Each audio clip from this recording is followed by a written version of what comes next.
Anahita Dua now, vascular surgeon, founder and chair of Healthcare for Action. Doctor, it's good to see you again. Let's start with the GLP-1 side effect litigation we're seeing right now. What do you make of these claims? Well, these claims are actually something that we probably do need to really focus down on, because the fact of the matter is that while there has been a lot of research done, and as you pointed out, over 40 trials have been done, and right now the FDA has approved this drug, we haven't done trials on every single type of patient with every single permutation. And undoubtedly, as time passes, we're going to find out that there's certain cohorts of patients that have this constellation of symptoms that have a higher risk of basically having blindness, potentially having issues even with not getting as much weight loss as others, and other problems like that. So I understand where these are coming from, but as was said even by our lawyer here, it is really important that these drugs do stay on the market, because they do a lot of good. And indeed, the manufacturer does need to update the label as we find out what different risk factors are associated with the drugs. And the market's just getting bigger and bigger. We're now seeing these 2 GLP-1 pills on the market.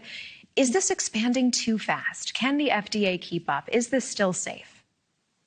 At this point, it's definitely still safe as per the data. I do agree that we are seeing a huge expansion. And I think what the important question there is, who is taking the drug?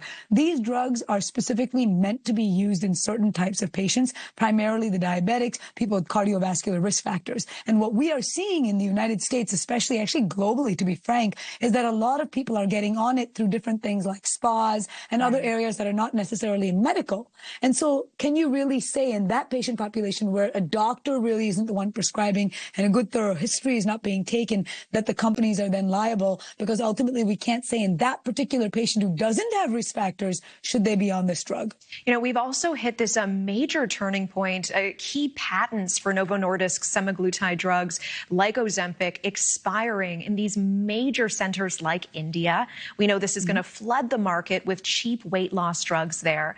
Is this going to impact our access, our prices eventually here in the U.S.?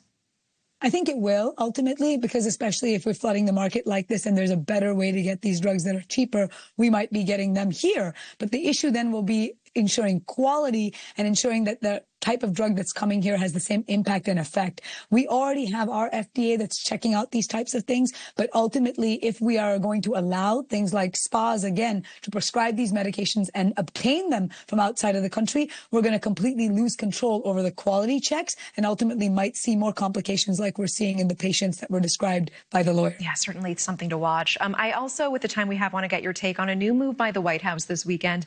President Trump is signing an executive order to speed up reviews of certain psychedelic drugs, including one made from an African shrub. And this action apparently spurred by Joe Rogan. Let's take a quick listen together. With 1 dose of Ibogaine, more than 80% of people are free of that addiction. With 2 doses, it's more than 90%. I sent him that information. The text message came back, sounds great. Do you want FDA approval? Let's do it. It was literally that quick.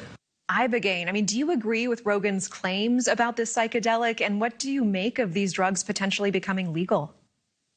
In terms of becoming legal, you know, in psychedelics, there's been a lot of research, actually, right where I work in Boston. There's a whole institute dedicated to it.